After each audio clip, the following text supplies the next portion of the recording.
Buongiorno. Let me take you to a scene I know very well. You're a foreigner. It's your first meeting in an Italian company. You walk in with your notebook, your agenda. You've probably prepared a PowerPoint. 10 minutes in, your notes are useless. Your agenda has been ignored and your PowerPoint unopened. Everyone is talking, sometimes at the same time. Topics are bouncing around like a game of verbal ping pong.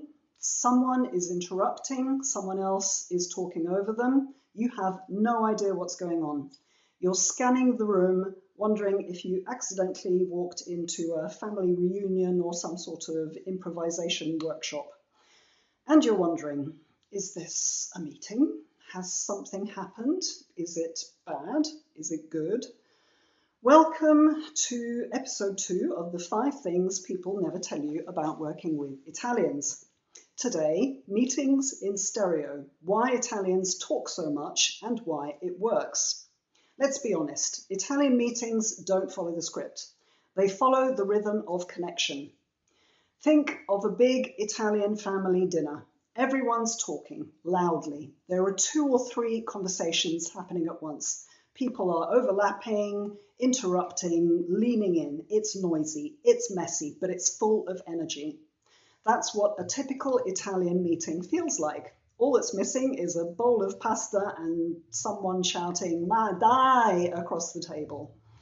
To someone from a culture where you raise your hand, speak one at a time, and stick to the agenda, this can feel like chaos, but it's not. It's connection, and in Italy, connection is how work gets done. Let me give you an example of connection. I'll never forget the first time I experienced real culture shock in an Italian meeting. One of the team members, not even a senior manager, took a personal call right in the middle of the discussion. It was his teenage daughter. He answered, spoke to her with total attention and warmth, and the entire room fell silent. No one rolled their eyes, no one looked at their phone.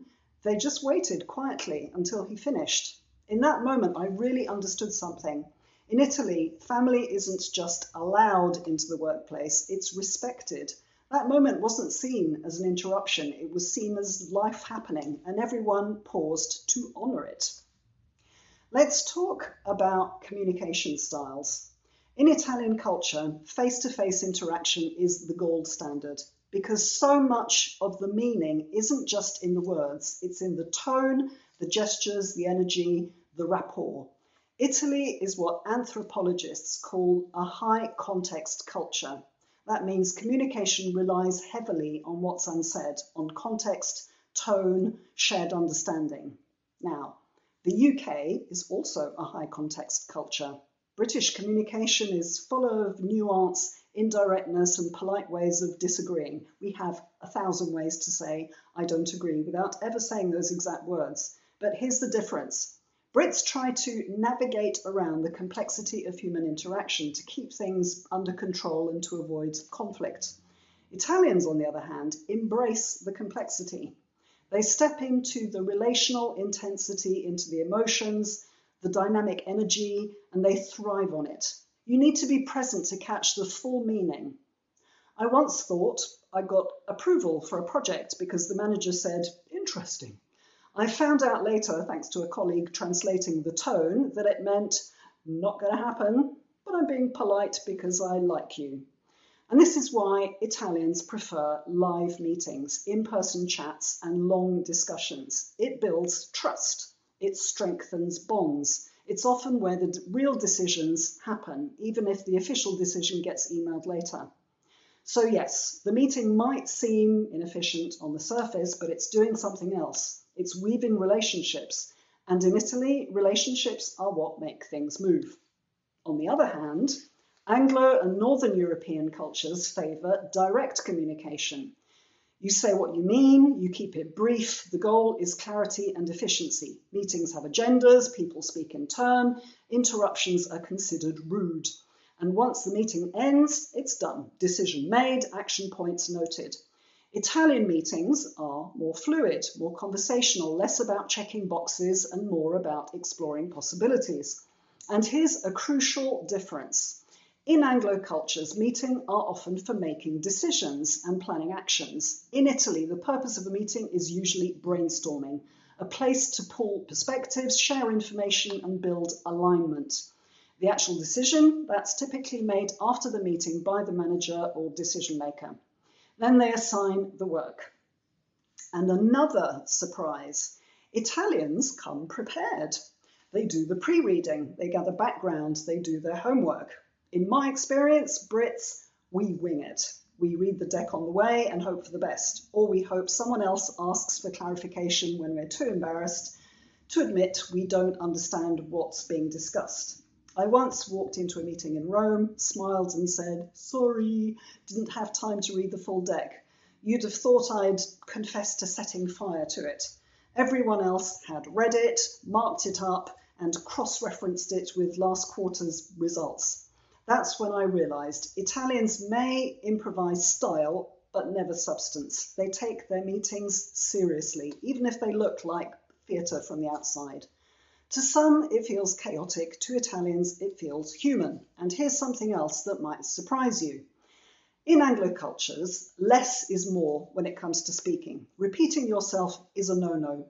Redundancy is often met with an abrupt, get to the point.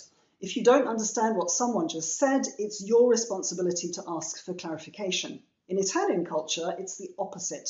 More is more. Italians will often repeat what they say with emphasis, variation and feeling. They will repeat it several times and they take full responsibility for making themselves understood. If you say, sorry, I didn't quite catch that, it might actually offend them.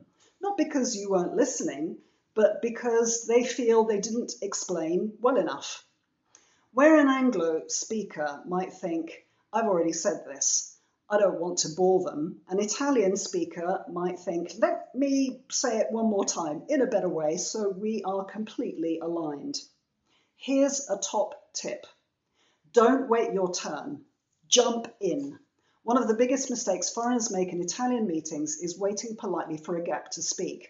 If you do that, you may be waiting a long time. It's not that Italians are being rude, it's just the rhythm. Conversation is fast, fluid, and emotional. You have to jump in, make your point, maybe even talk over someone. It's not interrupting, it's participating. Think of it like jazz or karaoke. You just have to grab the mic even if you can't quite hit the high notes. I used to wait patiently for a gap. I would queue like a true Brit. In an Italian meeting, that's like waiting for silence at a children's birthday party. Eventually, I realised you've just got to grab the mic and sing. Italians respect passion. They listen for conviction. If you wait for perfect timing, you might miss the moment. So next time you're in an Italian meeting, channel your inner performance artist. Be bold, be expressive. Don't worry about being perfect. Just join in and contribute to the happening. Let's talk about time and the Italian quick 90-minute meeting. There's a special kind of optimism in Italian meetings. Someone will say, we need a quick meeting. You check your watch, it's 11 o'clock, you're thinking 20 minutes max. At 12:30, you're still there, you've had 2 espresso breaks, the discussion has covered the actual topic, a few tangents, and someone's cousin's wedding. You've mentally rescheduled lunch and you're pretty sure someone just solved a family dispute mid-agenda. At the end of one such quick meeting, someone turned to me and said, see, efficient, right?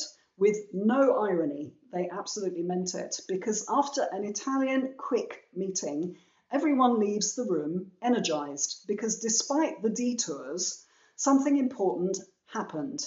Alignment.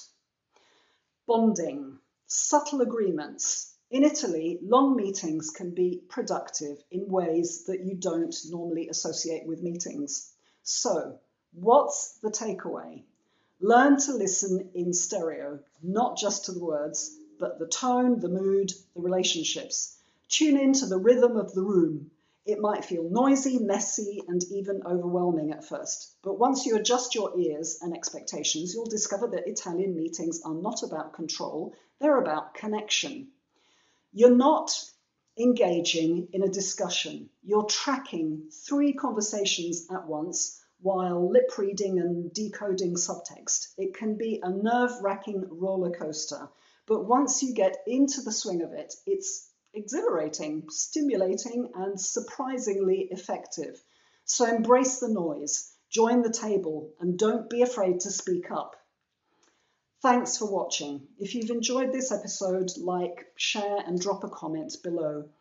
And join me for the next one, which is called Under the Chaos, Lightning Efficiency. If you've moved to Italy and want to integrate into Italian life professionally, culturally, and personally, I offer one-to-one coaching. If you're finding Italian workplace culture confusing, I can help you decode it and thrive in it. If you're navigating cross-cultural teams, managing international clients, or simply want to communicate with more clarity and confidence, this is the kind of insight I build into my training, coaching, and keynote talks. I'll be happy to hear from you if you'd like to connect, and you can find all the information you need about my services in the details at the end of this post or in my profile. A presto!